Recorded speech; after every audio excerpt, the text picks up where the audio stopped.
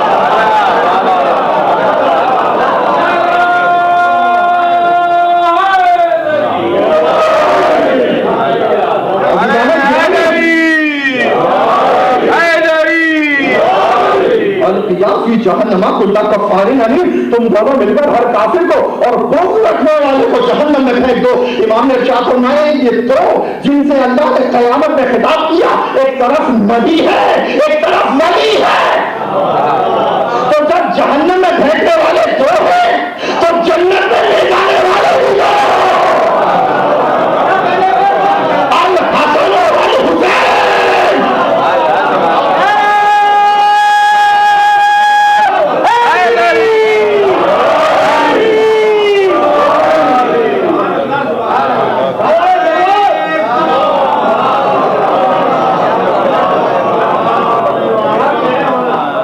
الحسن والحسین میں وہاں سے گفتگو کو لا رہا ہوں کہ امام نے جواب دیا کہ کائنات میں پیریٹی اس لیے ہے کہ اللہ واحد ہے تو آپ نے دیکھا کہ جوڑے کا تصور کہاں تک کرا تو اب آخری بات کہ سب نے اس حدیث کو تسلیم کیا افضلو ما خلق اللہ نوری اللہ نے سب سے پہلے میرا نور کر دیا ایک تھا اگر ایک رہتا وحدانیت میں نسبت آتی تو ایک دو ٹکڑوں میں تقسیم کر دیا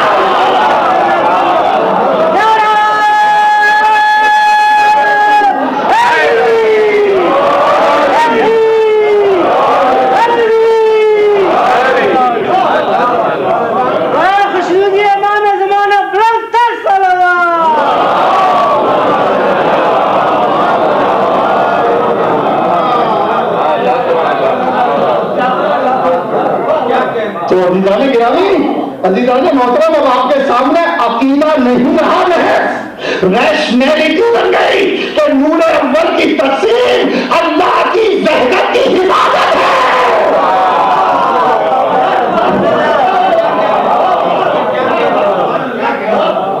درود پڑھے محمد والے محمد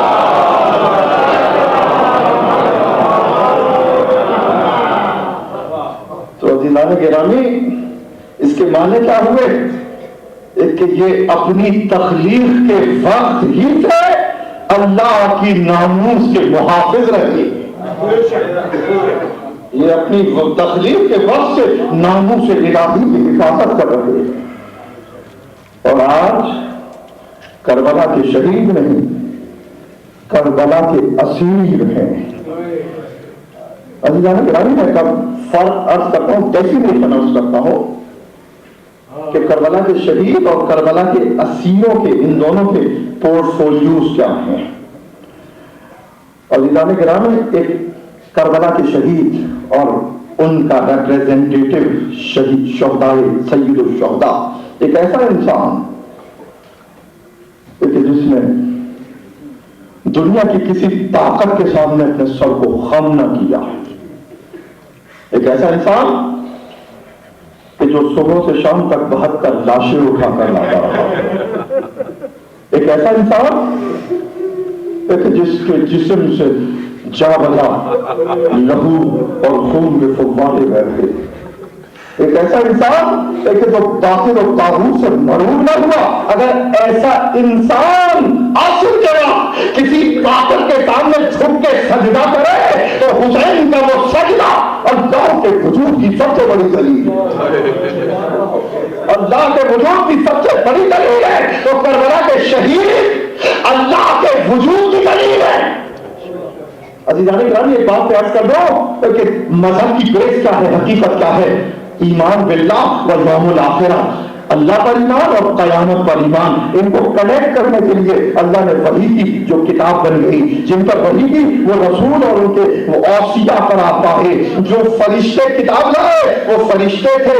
در حقیقت مذہب کی بنیاد اللہ, ایمان بالآخرت ہے, اس کے بیچ میں نبی ہے, کتابیں ہیں, فرشتے ہیں. تو عزیزان گرامی دین کے دو ہی بیس ہیں, اللہ اور آخرت. تو کربلا کے شہید, کربلا کے شہداء اللہ کے وجود کی دلیل ہے. اور کربلا کے اسیر اس لیے کہ اتنے مسائل و عالم کے بعد اگر وہ پلٹ جاتے دین سے, اگر شک کرتے دین سے تو ان کے لیے نوا تھا. مگر اس کے باوجود انہوں نے کوفے میں کہا, انہوں نے دربار میں کہا, انہوں نے کوفے کے بازار میں ظالموں سے کہا کہ ایک دن آئے گا, ایک دن آئے گا, ہم بددعا نہیں کرتے, ہم کمزور نہیں ہوتے. ہاں عدالت کا دن آئے گا جس دن ہم اپنا اجر پائیں گے. تو اس شہادت کے کمال پر کربلا کے اسیر روز عدالت کو یاد دلا رہے ہیں, اس پر یقین رکھتے ہیں. تو کربلا کے شہید اللہ کے وجود کی دلیل ہے اور کربلا کے اسیر روز عدل کی دلیل ہے. کربلا کے اسیر روز عدالت کی دلیل ہے. عزیزان گرامی یہ جو عمل و کردار ہے زینب ام کلثوم کا, سیدنا دیوار کا نہیں سکینہ کا بھی, جتنے بھی ہیں یہ روز عدالت کا یقین دلا رہے ہیں. اس لیے کہ ان کے دل کی ایک ان کی زبان سے ایک بددعا الٹ دیتی, ظالموں کو تباہ کر دیتی. مگر انہوں نے مسلسل یہ کہا کہ ہم قیامت کا انتظار کر رہے ہیں, ہم اللہ کے روز عدل کا انتظار کر رہے ہیں. اسیر ہمیں کربلا کے کنٹریبیوشن کو سمجھیں کہ انہوں نے انسان کی زندگی میں اللہ کے عدل کو اسٹیبلش کروایا ہے. اور پھر قافلہ اہل حرم کا کوفے میں داخل ہوا, اور کوفے میں اس طرح سے داخل ہوا کہ کوفے میں جو بوڑھے تھے حسین و حبیب ابن مظاہر میں گریا کر رہے تھے, جو جوان تھے عباس رضی اللہ رحم کر رہے تھے, جو عورتیں تھیں سیدانیوں کی بے پردگی کو رو رہی تھی. اہل کوفہ شرمسار تھے, نادم تھے, اور کیا بے کثیر تھی آل محمد کی کہ جنہوں نے دنیا کو چادر اور پردے کا درس دیا. بے مکنا اور ردا تھے, ایک عورت کے دل میں درس آیا, جاتی کچھ چادریں خریدی, اہل حرم میں تقسیم کی. اور پھر ظالم آیا, بیویوں سے وہ بھی چادریں دیکھا, سیدانیوں کے بچے ان کی طرح چھوائے پھینکے, ان کی طرف صدقہ پھینکا. ام کلثوم نے کہا ہم آل محمد ہیں, ہم پر صدقہ حرام ہے. اس عالم میں داخل ہوئے اور پھر کوفے کا مرکزی مقام آیا کہ جہاں بنت علی کو جلالا گیا. ایک مرتبہ اشارہ کیا کہ سب خاموش ہو جاؤ. تو الفاظ تاریخ کے یہ ہے فسکنت الاجراس. اس وقت اونٹوں کی ٹاپیں بھی رک گئی, گھوڑوں کی ٹاپیں بھی رک گئی, انسانوں نے سانس لینا بھی روک دیا. اور اس وقت بنت علی کی آواز کوفے کے اندر گونجی. اور پھر علی کا نابینا صحابی بے اختیار یہ جانا کہ غزت ہو گئی. علی نے پھر ظہور کیا, مگر بنت علی کی آواز تھی, مگر حقیقت میں کیا کہا کہ خطبے بھی دیے ہیں تو لہجے میں علی کے, اس لیے کہ زینب اپنی آواز کا بھی پردہ ڈال رہی تھی. زینب کی تو آواز بھی بے پردہ نہیں ہے. اور پھر زینب کی آواز گونجی یا اہل الکوفہ یا اہل الفضل والمکہ والخاطر. اہل کوفہ اے غدارو, اے مکارو, اے فریب کارو, فلا رقعت الزہرا ولا ہداعت العبرا. تمہارے آنسو کبھی خشک نہ ہو اور تمہاری آنکھیں کبھی نہ رکے. انما